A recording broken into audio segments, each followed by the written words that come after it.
Dr. Thimappa Hegde, who is the director of Narayana Institute of Neurosciences, Bangalore. Dr. Hegde is a neurosurgeon and he finished his neurosurgery residency from the National Institute of Mental Health and Neurosciences, that is NIMHANS, Bangalore. Thereafter, he continued as a faculty at Department of Neurosurgery at NIMHANS till 2003, where he was instrumental in starting stereotactic and functional neurosurgery. In 2004, he founded the Narayana Institute of Neurosciences, which has now become one of the finest centers for neurology and neurosurgery service with an excellent training program. Dr. Hegde has authored 34 articles in leading national and international journals. He holds prestigious positions in Neurological Society of India, the Indian Academy of Neurology, the Stereotactic Society of India, and Neurospinal Society of India. He has edited a book on the history of neurosciences also. Dr. Thimappa was recognized by the Lions Club, Bengaluru, as an outstanding citizen, and he visited USA and Canada on a special exchange program from the Rotary International. He was invited by the Vatican to speak at an international meeting at the Vatican City, and he had a special audience with the Pope, His Holiness John Paul II. With his keen interest in spirituality and overall personality development, Dr. Hegde has scaled new heights despite having a very busy neurosurgical practice. Dr. Hegde is a visiting faculty to leading business schools like IIM Bangalore, IIM Ahmedabad, IIM Udaipur, IIM Nagpur, ISB Hyderabad. He has extensively trained officer trainees up to the policy drivers at different government training institutes, including the National Academy of the Direct Taxes. Dr. Hegde has also he's also been a consultant trainer for prominent corporates, notably the Indian Tobacco Company, ITC, and for Wipro in both their Indian and overseas offices. So Dr. Hegde, if you will search for him or Google for him, you'll find that Dr. Hegde has a very visited TED Talk on the YouTube, which you can visit anytime. And Dr. Hegde delves into the mind, as we have already seen, both physically as well as spiritually. Dr. Hegde has a huge interest in Vedanta also, and you'll find a number of his videos on YouTube talking about how the mind functions within the Vedantic theory and practice.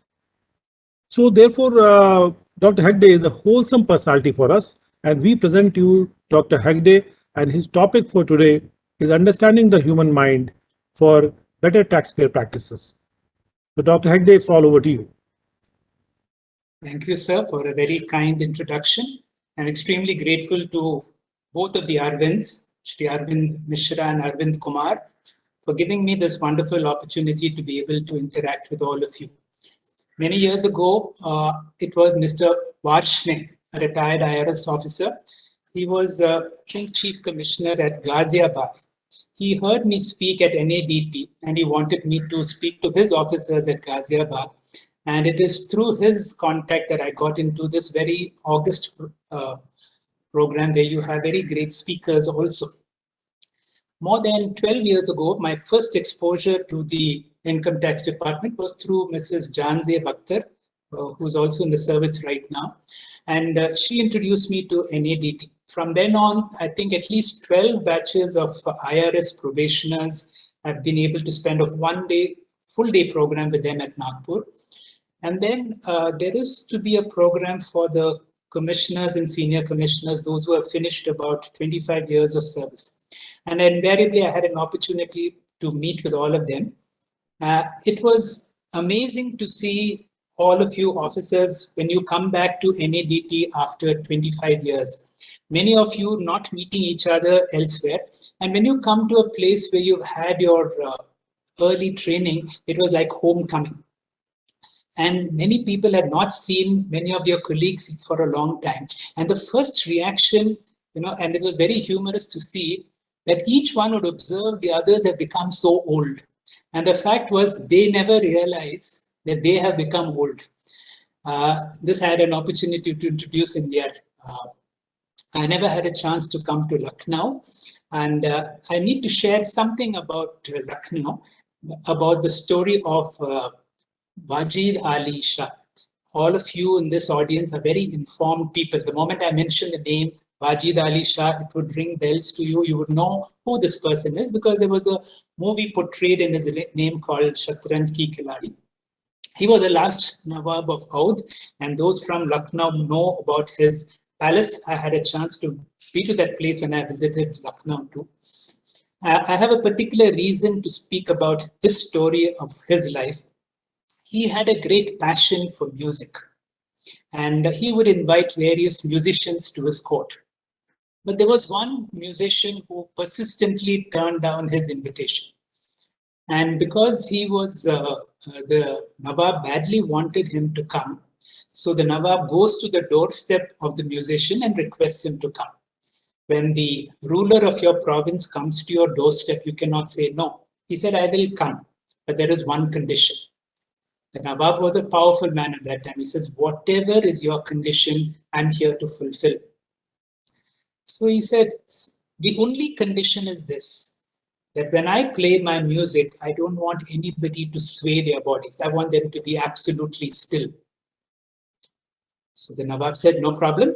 I will have armed guards to ensure that nobody sways their head, and I'm ready to cut off the heads of people who would sway. Now, a proclamation was made, a message was sent out. Normally, into that courtyard of the Nawab's palace, about thousands of music lovers would come. But on that particular day, about 500 odd ardent music lovers came. The concert started. And as the music went into a pitch, a small group of people couldn't control themselves. They just go into the music. And this becomes infectious, a small group here and a small group there. After some time, to the Nawab's amazement, because the Nawab was sitting on the stage and watching the audience, the whole audience was swaying in symphony. Now, he had made a rule, and he had to implement this rule, and these are the ardent music lovers of Lucknow. At the end of the first song, the musician said, all those who swayed to my music, please stay back. The rest of you can go. To those courageous few, I will play my music. My dear friends, you've been having a 2-day-long program with wonderful speakers before and after. And compared to all the other speakers, I'm relatively unknown. For those of you who are courageous enough to come to this post-lunch session, it is my opportunity to play my music. What is my music? What is that I have to share? Why have I been brought here? It was the year 1981 that I was first exposed to neurosurgery at NIMHANS. That's when I entered into the portals of neurosurgery. That was about 40 years ago. 40 years of neurosurgery has shown me, especially with a hospital like NIMHANS, the extent of human suffering that we see in every day's work. People coming with severe head injuries, spinal cord injuries. A lot of our work today deals with brain tumors. About 60% of brain tumors are cancerous brain tumors.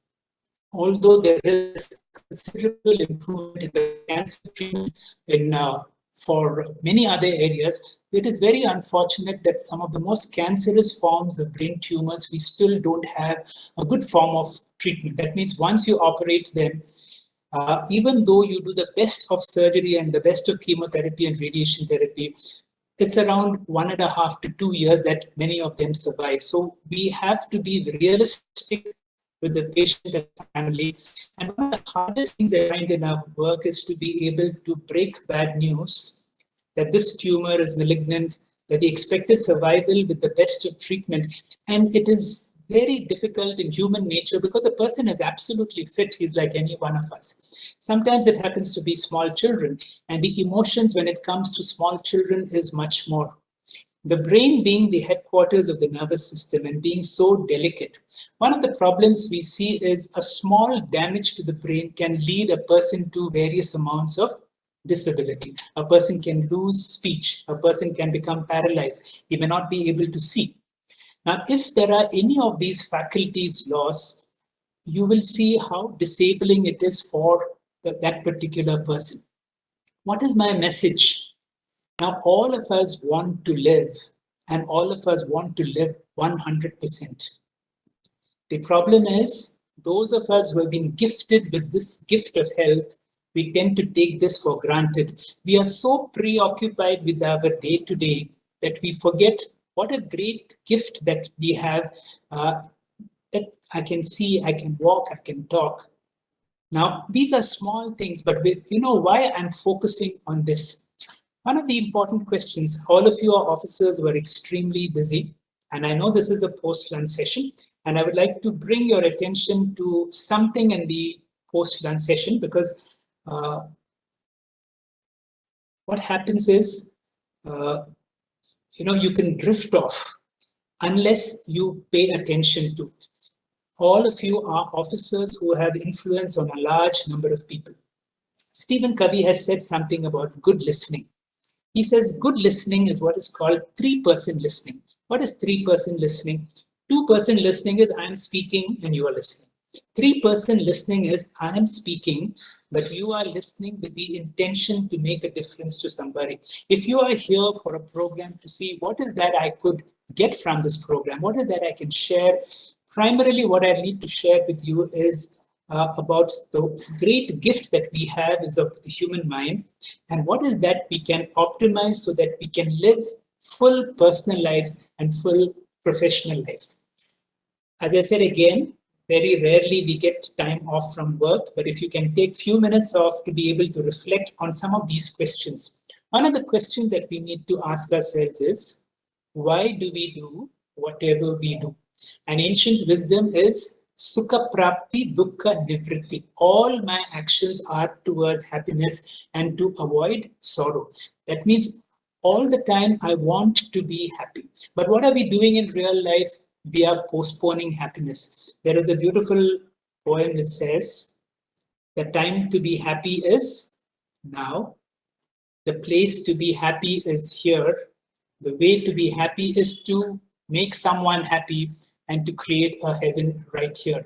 Let us see how we can avoid postponing happiness. There is an amazing TED Talk. I will give you a link to that TED Talk where a speaker gives us this question. The question is it happy people who are grateful or grateful people who are happy?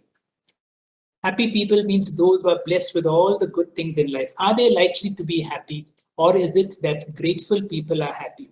The answer is very clear. Whenever you are grateful for even small things, you are happy.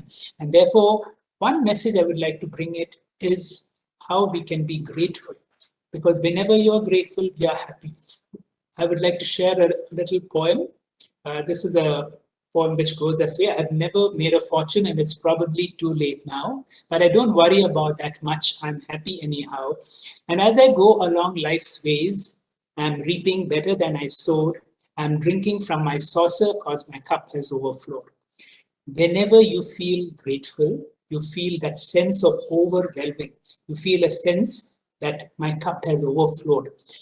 Only a grateful person is a happy person. A happy person is one who would like to live a life which is 100%. And that is why even in our talks yesterday, when Kabir Bedi and Daji and all were speaking, one of the questions that were being asked is, what is the meaning of life? What is the purpose of life? It is only a happy person who's able to discover. Purpose is something very central. You know, whenever we work with human suffering, the big question comes is, why me? Why am I going to suffer? Now, those who have the good health, if you're able to feel grateful, one thing is very clear, whatever happens to my patients can happen to me sometime. That means this good health is a window period for a short period of time. And that means how I can make the most of this period of time. Spiritual teachers often say, this is something you have to discover. It is something very personal. Nobody else can give it to you. It's very true. But then many times we would like to get some clues, some hints to see how is that I can live a life which is 100% which can make my life very purposeful. There is an Upanishad called the Katha Upanishad. The Katha Upanishad is a dialogue between a 8-year-old or 10-year-old boy and the god of death, Yamadharmaraja. And in that dialogue, three things come as far as the purpose of life. The first thing was there are three debts. The first debt is called Pitririna, the second is called Lokarina, and the third is called Acharyarina. That means before I let go of my body, I need to fulfill these three debts. How do you fulfill the debt to your parents? Because nobody has done more for us than our parents. It is said that if others are able to tell your parents how blessed, how lucky they are that they have a daughter or a son like you, you fulfill Pitririna. The second is called Lokarina. As officers in government, our everyday work itself is an opportunity to fulfill Lokarina. The third and the most difficult debt is called Acharyarina, and that is the theme of my whole topic, how you can lead a full life. I would like to share a story because these stories convey far more truth than anything else can say. This is not a story, it's something that really happened. Somewhere near Bangkok, there was a temple. It was a temple with a Buddha statue. It was a huge statue, and because of some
epilepsy.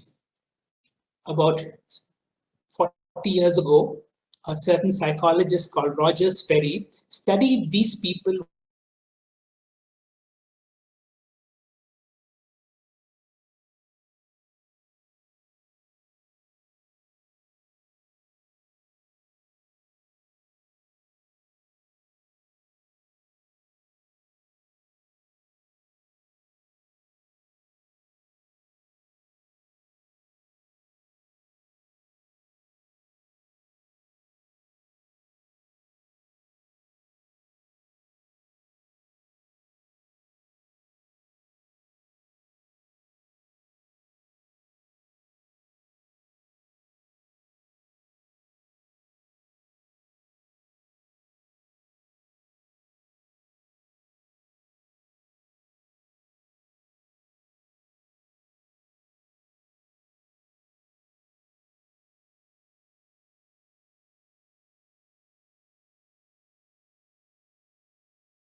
loving, caring brain.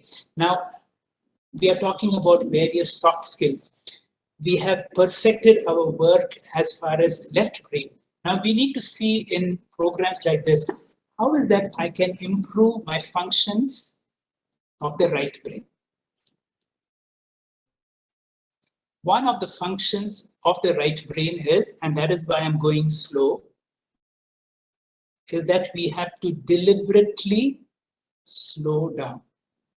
The left brain is achievement oriented. It is always in a rush. Whereas the loving brain, the caring brain, if I have to give you a nice example as a mother of a young baby who takes care of the little one, who's able to give 100% love, 100% attention, 100% listening. Now, listening normally is only filtered listening. Listening, we only listen to what we want. But if you're looking at right brain listening or heart listening, Patanjali has spoken about 3 levels of listening. Level 1, he calls this kutuhal. Now, today a doctor has come to speak. What is he going to speak? That can be a little bit of curiosity. And he says that is the lowest level of a listener. The next higher level of a listener is called a jignasa. A jignasa is one who is looking for newer information, because we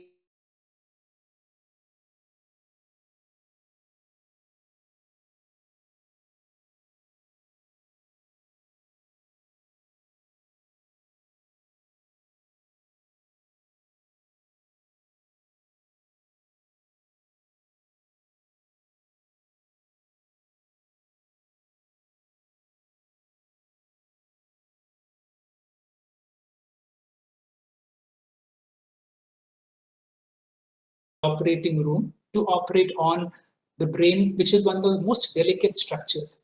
Now, unless the patient and the family has Shraddha, Shraddha means, of course, they would have evaluated you, they would have assessed you whether you are competent enough. But once they have assessed you as okay, then the trust becomes 100%. Now, when that listening is there from Shraddha, then what happens? This program is not going to be an informative program. It is going to be a transformative program. There is going to be no difference between the speaker and the sought. Once Bhagwan Ramana was asked this question, how to treat others? And promptly his answer was, there is no other. When there is unconditional love, when the mother can identify with the child, the mother and the child is one. This is called love as identification. Now, if we have to work on the right brain, we need to, as I said, consciously slow down. Listen to all the sounds that you can hear. Slowly you will hear the breeze outside.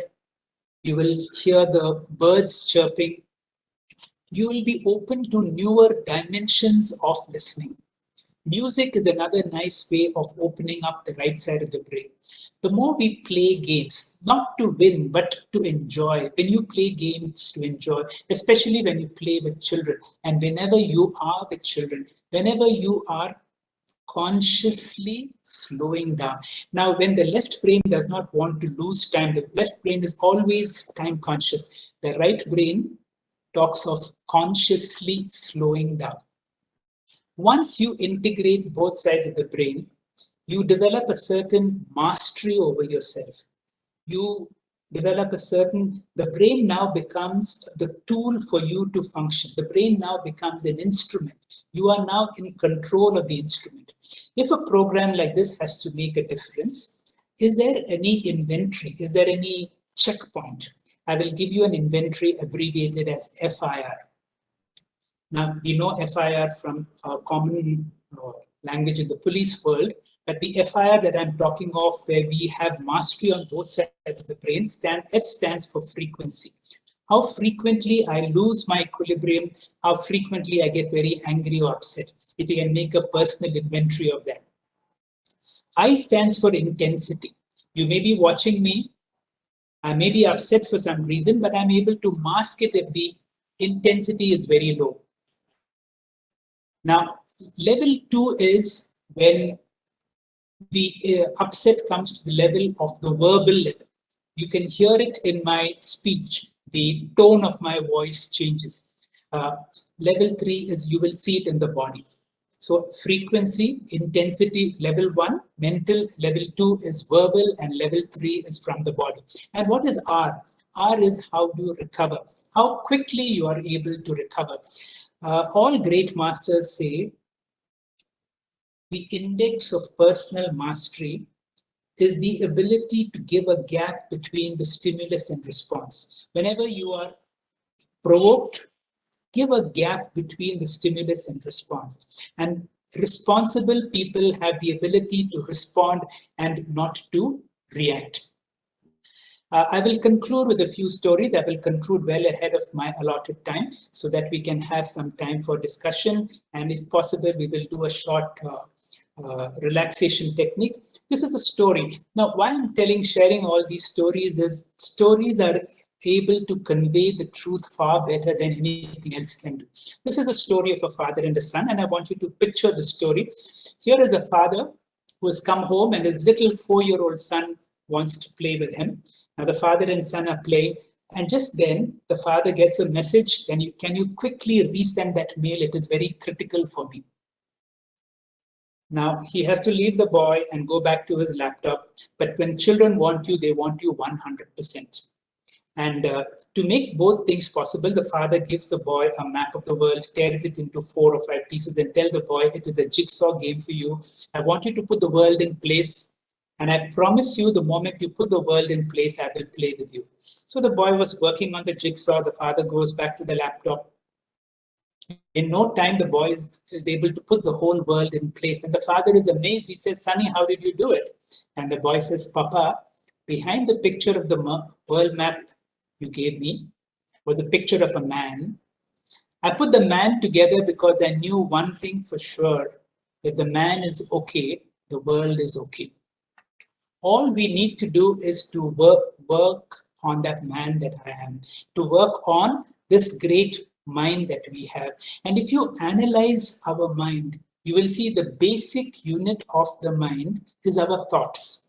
Gautama Buddha had said, if you want to transform your life, you have to transform your thoughts. He says, watch your thoughts because they become your words. Watch your words, they become your actions. Watch your actions, it becomes your habits. Watch your habits, it becomes your character. Watch your character, for it leads to your destiny. And he makes a landmark statement. He says, change your thoughts, change your destiny. Friends, I will conclude with 1 or 2 thoughts. And one thought is maybe a story. And this is a story, again, does not look very, looks a little odd, but this is still a story that I would like to share with you. This is a story of a man who constantly prayed to God for wealth. And one day God appeared to him and said, I've had enough of your prayers. 3 wishes. Whatever you want, you can ask me, but only 3 wishes. The man said, I'm so happy you have come. I have an odd request because all my sorrows because of my wife. If she dies, I will have some happiness. The Lord said, very well, she died. But at her funeral, so many people came and said, what, she was such a wonderful lady. She did this to me. She did that to me. And listening to person after person praising his wife, he goes back to God and says, I want my wife back. She was a wonderful lady. I missed all the goodness in her. So his wife came back. Now 1 wish left. Now this time he didn't want to make a mistake. He wanted to know what is the best thing to ask. And I want you to think, if you have all the choice in the world, what is that which you ask? You may ask for all the money in the world, but you do not have health. If you may have health, but not money. So he could not really make up his mind. And when you can't make up your mind, what do? You postpone. You postpone.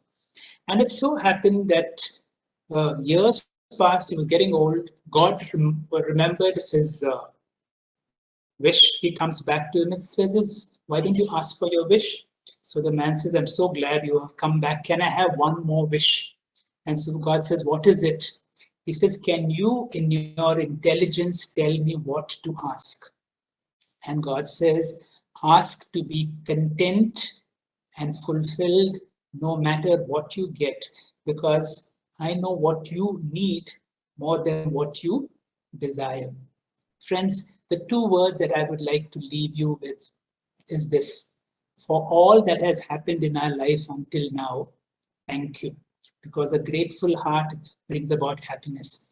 And for all that shall come in future, it will be yes. I'll conclude for now. I will leave the floor open. If you have any interactions that you have about how best we make use of our human mind.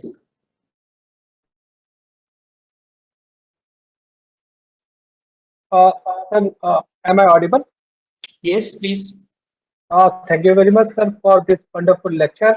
And my question to you is that many neurologists says that that happiness is the biochemical process that is a release of certain hormones like oxytocin, dopamine, and serotonin. So my question is that if it's a biological biochemical process, so why we feel effect of happiness on all the cell of my body, that is 10 to power 14, is 130 trillion cells is my body. So why we feel effect in whole body when it's a biochemical process only limited to the brain? So can you please See, all those chemicals are actually those which are released in the body. There are certain chemicals around the ventricles which are called the opioids. The opioids are very similar to opium, this which give a very high feeling. So whenever you feel good about yourself, these chemicals are released into the system. I'm not sure, saying it is the other way around. It is not because the chemicals are released, you are happy. It is because when you are happy, these chemicals are released into the bloodstream. So now sometimes this may happen because of certain alteration in the chemistry of the body. We can go into a level of depression. So that is another entity which happens to a certain percentage of people who go into depression. But because of these chemicals, because we also know that there are certain drugs which give a very good feeling, like a lot of people may have direct experience of what happens when you consume alcohol. Alcohol also inhibits certain areas of the system and gives a very good feeling. So although chemicals affect the mind, I would not go by the fact that all our functions or happiness is entirely based on chemicals. It is a small percentage of it. So what happens if you look at chemical-based happiness? The whole happiness becomes dependent. The whole vision of happiness is how you can discover independent of anything outside of you. Because whenever there is a happiness which is dependent on any object, any person, or any situation, this is a kind of a dependence, and a dependent happiness is not true happiness.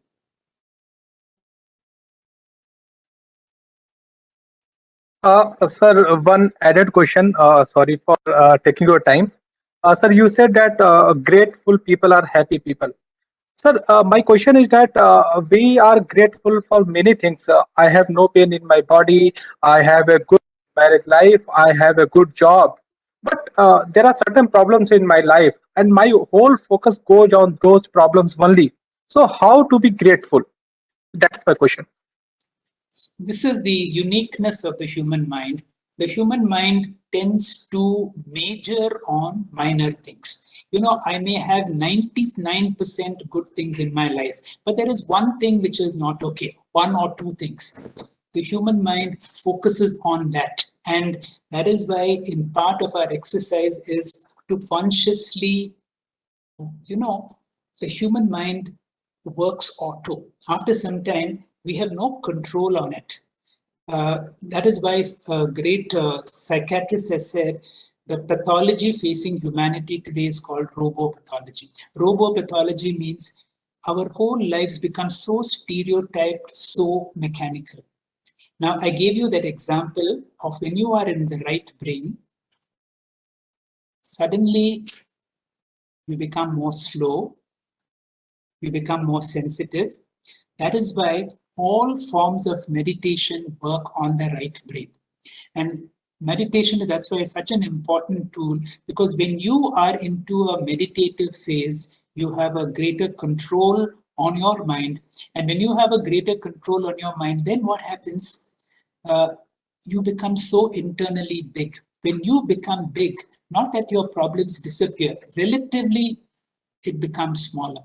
So as I told you, that nice poem, I'm drinking from my saucer because my cup has overflowed. Ask yourself one question. We can never be grateful and miserable at the same time. But you will see all these are, I'm grateful for the next moment, I forget it. But somewhere we need to make it is through meditation that we bring about certain control in our mind, and you can bring in this. When you're losing control, remember that FIR.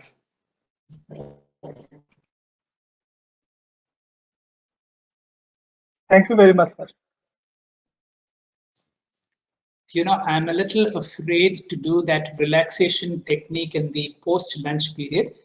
Some of you may go off to sleep, but if you are ready for it, we can do a short exercise on that relaxation technique. I know even yesterday also you went through that technique, but the more you do it, the more you have mastery over yourself. So it is, if there is time before the session concludes, we can do maybe even a 5-minute exercise on progressive relaxation, and we can have a little discussion on that. Yes, we can do that. But there is a question coming up which says that can we take that? How to control thoughts in our mind, or how to make it positive in our daily routine? How can we convert thoughts into positive thoughts in our daily routine, and how do we have control over the thoughts? That is Mr. Bharadwaj Dholakia is asking this question. All right. Now, the one way is whenever there is a thought that enters into my mind, the thought has the ability to create what is called a thought attack. The same thought keeps on coming again and again, and it has a tendency to amplify itself. And when the thought becomes so big, it overwhelms you. And once emotions overwhelm, emotions are the right brain. When the right brain or the emotional brain is overwhelmed, the intellectual brain, the left brain, becomes dysfunctional. Now, one method is, again, as I said, what I call is the Sakshi Baba, being a witness. Now, this is also called the aeroplane technique. Whenever you are flying, from that height, everything becomes relatively small. Now, we have to keep ourselves. Have you had that experience of something being stuck in your teeth or something, a foreign body in your eye? And it was so miserable until somebody took it out. And then you will see it is so tiny. Now, why did it trouble you? Because that small thing was so close to you. Whenever I take the thought very close to myself, the thought blows out of proportion and I have no ability to handle it. The same thought or the same problem, if it is to somebody else, then I have 10 reasons how to approach it. I'm not upset. I see 10 ways of handling it. Now, the question again, when there is a thought attack, I want you to ask yourself, am I upset? Bring in that FIR, because whenever you are upset, the right brain, the emotional brain has become dominant. And when the emotional brain has become dominant, the intellectual brain cannot function. And that is why we have to bring down that thought in a more, as a function of a mastery of your right brain. Keep your emotions under check by seeing it as a thought. I mean, if the same problem was with somebody else, how I would have handled it.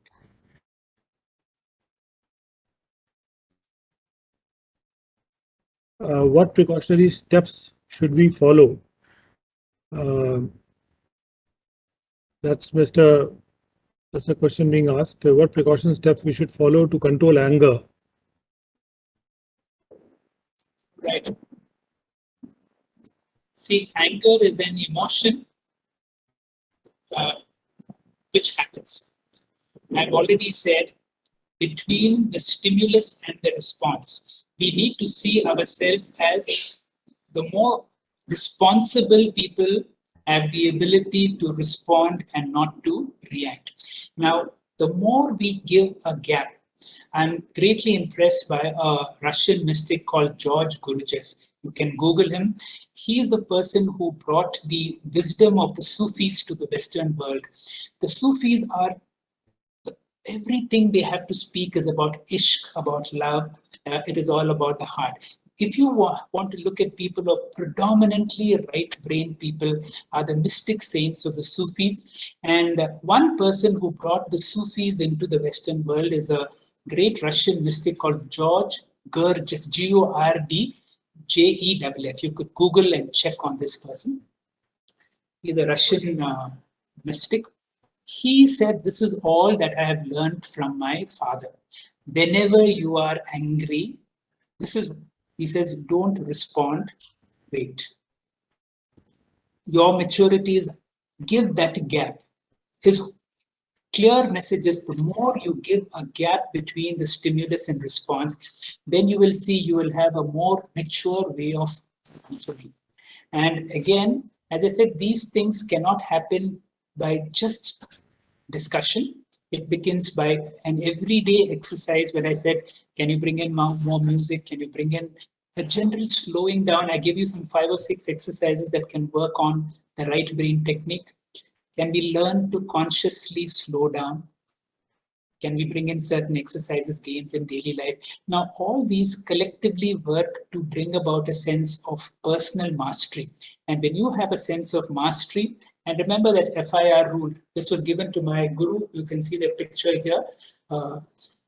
So personally for me, this FIR rule has helped me a great deal to be able to work on anger.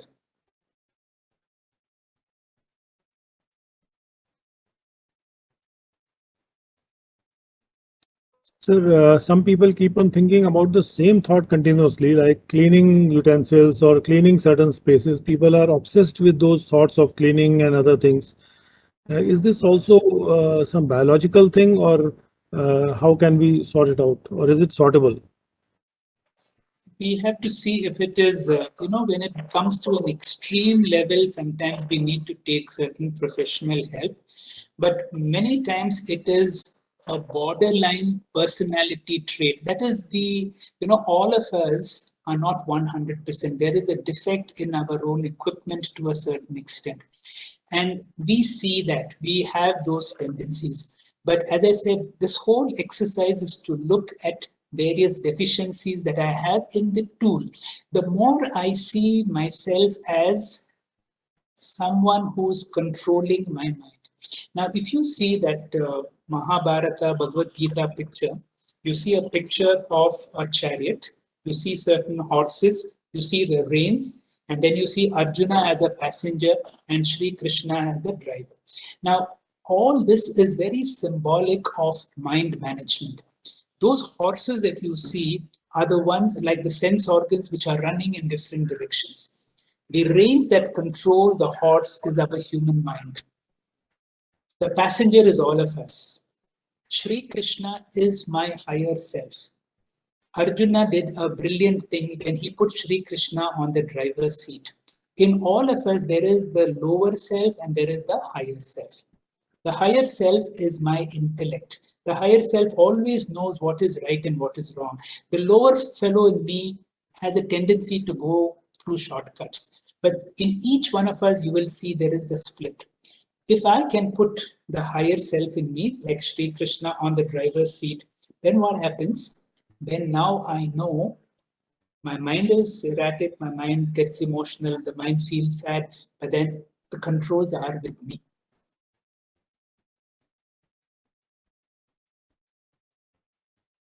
Participant has asked a question, sir, that what is good for sleep? How do we get good sleep? Should we do more exercise, or should we?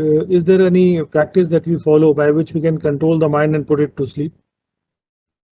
As we get older in life, the hours of sleep gradually reduces from 8 to 7 to 6 to 5.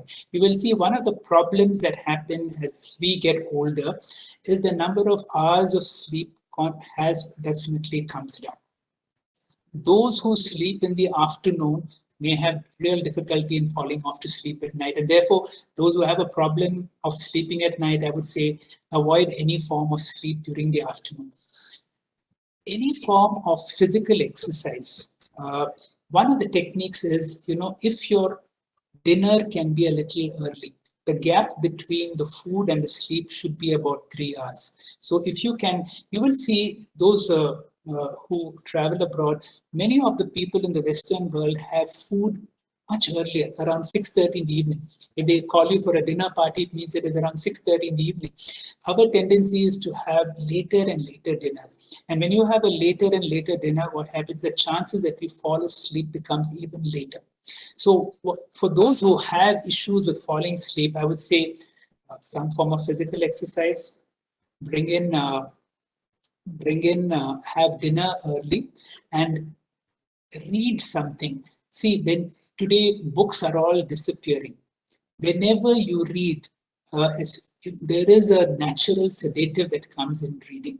And never try to fall asleep. See, these are some things that we cannot try, especially if you have an early morning flight and you say, I need to catch some sleep. This is not something that you can do about. Sleep is something that happens. And if there is a disturbing thought, then again, through mind mastery, you have to work on those thoughts, put the thoughts on paper and say, put a flow chart, what is the worst thing that is possible? And therefore, how do I address it? Remember, I told you 2 things, 2 Maha mantras that I have given you. One is thanks and the other is yes. What is thanks? I'm so grateful that I have all these physical faculties that can serve and work. Second is yes. Yes means whatever is my outcome, I'm going to be able to handle it. Work on thanks and yes, the diet aspect, that means have food early, do some amount of exercise, read, sleep is going to happen. Mr. Varinder Mehta has asked a very clear-cut question, sir, that whether it is possible to control the obsessive compulsive disorder or not. Certainly, yes. See, a great amount of psychiatric advances happened in this area of obsessive compulsive neurosis. I'm in the field of neurosurgery, and one of the areas where surgery does help is in obsessive compulsive neurosis. Now, what has happened is people have been able to discover certain areas of the brain where you can go and put certain electrodes, or you can destroy certain areas of the brain which can make changes in behavior and even bring about cure for obsessive compulsive neurosis. But then what happened is this was seen as a potential weapon. That means it was believed that governments and powerful organizations can use psychosurgery to manipulate the community, and therefore the whole field of surgery for obsessive compulsive neurosis and all the research has come to a stop because people don't want the idea of putting in some electrodes to manipulate human behavior. But today there are good medicines, and psychiatric medications and therapies are available to a large extent. To some extent, the people have to put up with this obsessive nature of certain people. And, I know those who are going through it, or those who have family members with this, it is difficult, but this is part of the spectrum of life. So the more we come to terms with this problem, 50% of the problem is over. So can you suggest some good books to understand the mind and to improve EQ? That is another question that is coming. I'm sure that you must have written some books, sir. Please let us know. I have not written any books. I have not read many books. So this is my problem. What has really, I can only share what has transformed my life. It is through various spiritual masters. I have never had the opportunities to go to any guru because I've been always into medical practice, not been able to leave my home. But certain teachers have impressed me a great deal, all through the internet or through their audios. Now, the first teacher who impressed me a great deal was Bhagwan Osho Rajneesh. And he has spoken extensively on meditations, on the mind. If you can listen to some of his audios, that is one. He brings about the thought of Buddha. Buddha is one of the greatest masters ever that we have had in the country. And no teacher has brought out Buddhist learning, the whole concept of Zen, as good as Osho. Osho has also introduced the Sufis better than anybody else. If you look into some of my YouTube talks, I have spoken on Sufis, I've spoken on Buddha. My real transformation is through certain teachers like whom you can see at the back, who have brought in to me the essence of the Bhagavad Gita and the Upanishads. Now, this is a masterpiece that can bring about, I have been working in the field of neurosciences, and nothing is more transformative than the wisdom of the Upanishads in understanding the human mind. Once I discovered this, I was able to share it with my family. I've been able to share it with my doctors in my hospital. And what is amazing is today we have cardiologists, neurologists, so many of them who have been transformed, although they are all scientists in their own field. They are so deep into this field because I would personally like to go, help you to go through those teachers who have helped me. And there is one YouTube channel which I speak on twice a week called the Param Vedanta. I can give you links, and through that, you will be able to come in touch with those teachers who have influenced me, and those teachers who have been able to give me far more inputs on the control of the mind more than any books of neurosciences could do. So we recommend those YouTube channels. Please find those YouTube channels and please watch them. Another question, sir, that's coming. Yes, sir, please go ahead, sir. Sir, may I ask another question? Sir, as you discussed about Buddha, so one question against whom I never get any convincing answer. So I want an answer from you because I expect a lot. Sir, Buddha said that our mind is like ocean, where waves of happiness and sorrow comes and stuck to the shores. And in the pursuit of happiness, what we used to do, we try to stop them. But for getting happiness, we have to isolate ourselves from our mind, and we have to see those waves as any outside person will see. So what it means and how to do that? All right. See, now, whenever you have slept well, all right, whenever there is deep sleep, when you wake up, you will see, I experienced nothing. There was no good food. There was no extraordinary sensory experiences. You're not traveling. There was no music. But there was so much of peace, so much of fulfillment that comes in sleep. That means happiness is not because of any objects. You will slowly realize that happiness is when the mind becomes very still. So all the time, there is one thought, there is another thought. What is there between these two thoughts?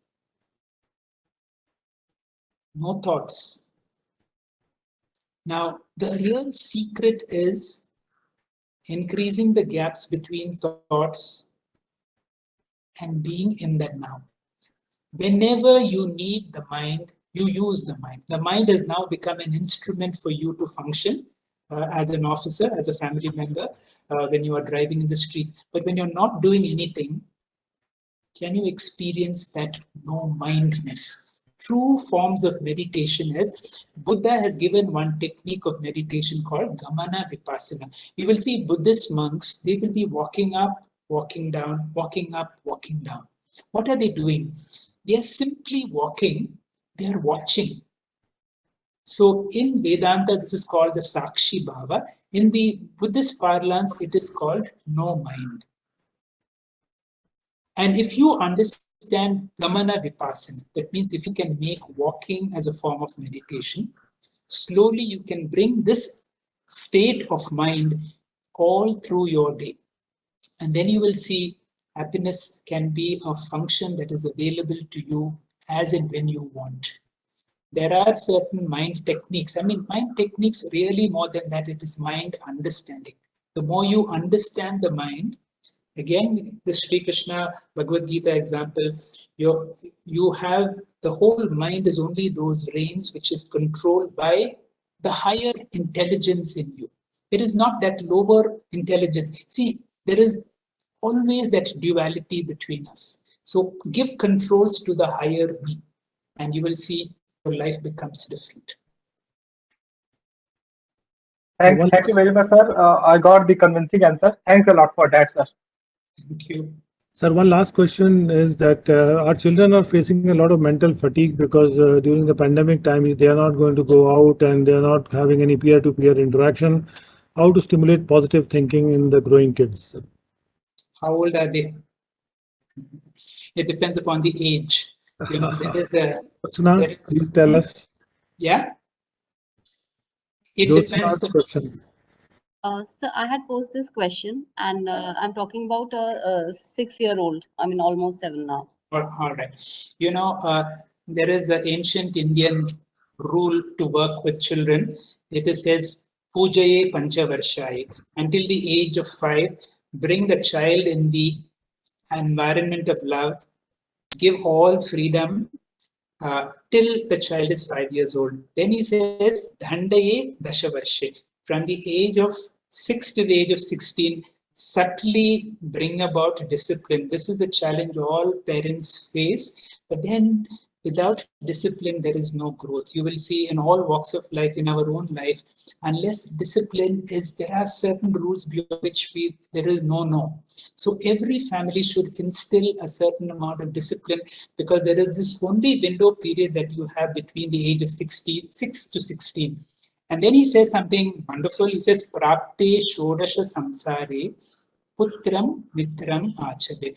The moment the child, your child becomes 16 plus, treat them like a friend.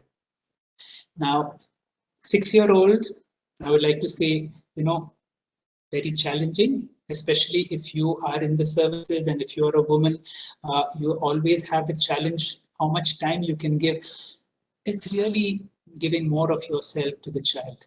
Children want more of your time at that stage to be able to be with them. And the more you can involve them in some form of activities, what they like rather than what we like. If we can come into their frame of a real challenge, but if we can give more and more quality time to be a good listener, listening not just from our ears, listening from the heart. And the heart listening is when, you become the child and really be with the child. Once this happens, then your inner intelligence will tell you really what is, as a children, they are okay, really. They are, we sometimes worry too much that, what will happen to our children. They will adapt to our environment. They will do, they don't need that kind of protection. What we need to do, our previous program was all about values and all that. As parents, we have to live a life of values, because children do not follow what we say, they follow what you do. If we live a life of values, because we now become role models to these children. So great communication comes not from what you say, but who you are. I think we ran out of time. We have a great speakers coming beyond us. Sir, can we have this 5 minutes of meditation? Because we can't do without that, I'm sure. We can move into the break time and get that experience. Sir. All right, we have Mr. Mr. Patnaik waiting for us. Can we just sit in a comfortable position? I'll not take more than just a few minutes, but I just want you to introduce yourself to yourself. Please sit in a comfortable position. If you're on a chair, keep your back upright, feel your ground beneath your feet. For me, the sensations of my feet on the ground is tremendously important. This has been taught to me by my teacher, that all the time as you are seated, as you are walking, feel the sensations in the ground. The religious connotation that he has given me was, when you put your feet in the ground first thing in the morning, utter this prayer, Samudra Vasane Devi Parvati Stanamandale Vishnu Patni Namastubhyam Padasparsha Kshamasvi. O Bhudevi, O Lakshmi, I'm putting my feet on you, please forgive me.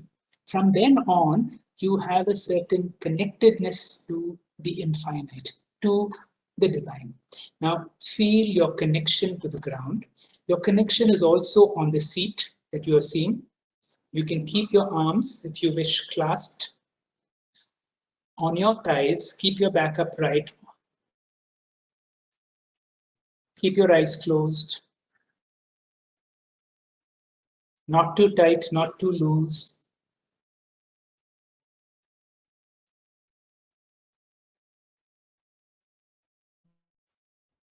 Focus your attention on your breathing. All your attention on the tips of your nostrils, becoming very sensitive to the air that you breathe in and the air that you breathe out. Friends, there is no greater tool we have than breath awareness. Gautama Buddha called it Anapana Sati Yoga. His first speech at Sarnath was about the importance of breath. Just become aware of your breathing. Breath awareness itself can control your mind.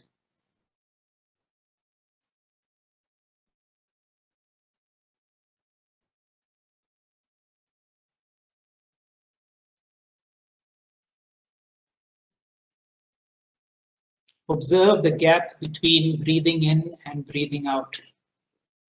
Play with your breath. Be a sakshi.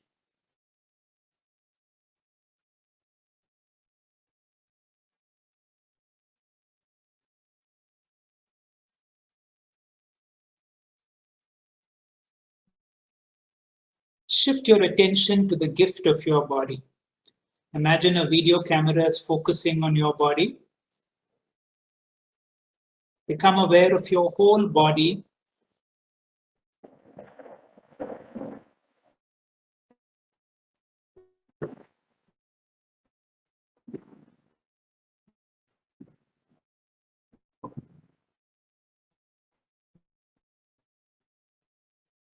From the tip of the toes to the top of the head.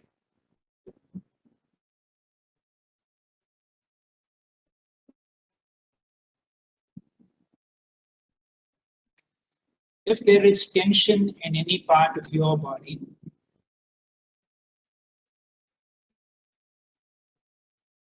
just ask your body to relax. Shanti.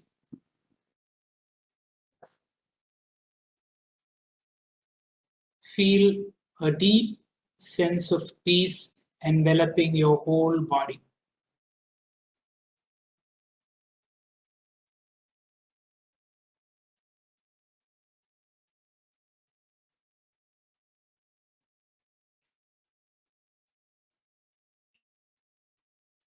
I will slowly count numbers from 1 to 5. With each count, experience deeper and deeper levels of restfulness. 1,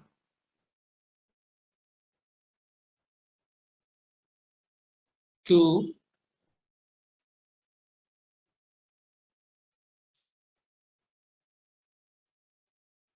3, your whole body is so deeply relaxed.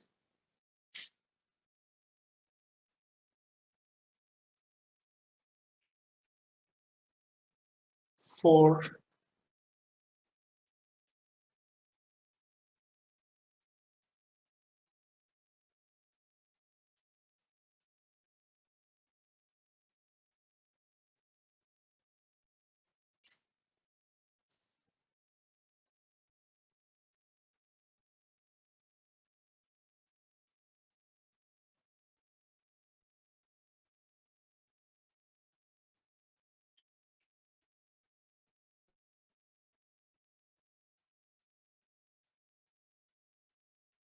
Gently move your fingers. Gently move your fingers. You may rub your eyes and open your eyes. I'm extremely sorry I had to abbreviate this because we have important speakers coming after this, and it would be wrong of me to invade into their time. But I hope you've had a glimpse whenever you are for few minutes by yourself, you will discover that you are someone other than this body and mind. There is this witness, the Sakshi Bhava, which is your real higher self. And the more you discover the real higher self, you have the Sri Krishna principle to be able to control your mind, to lead you into fulfilling professional and personal lives. With a deep thankfulness, thank you, Arvind Mishra, sir. Question, Malik ji. Thank you so much, sir. It was, I think, that we tried to get at our mind with your help, but you captured our minds and you captured our imagination also. It was a bombastic session, and in a very short period of time, you have given so many things to the people to mull on. I think it will last them for a long time. One of the speakers is saying that you had recommended a Shiva Stuti called Chidananda Rupa Shivoham Shovoham about 12 years back by Deva Premal, and that is still listening to it 12 years after that also continuously. So your advice will go very long way for our listeners, and gives us a feeling that we should feel our bounden duty to be associated with you and to be connected with you, and to pray that you do a lot for the entire Vishwa, for everybody in this world. Thank you so much for having attended our session, sir, and being a speaker here. And we always wish that you will be with us. Thank you so much, sir. Thank you, sir. Thank you. Our prayers are with you, sir.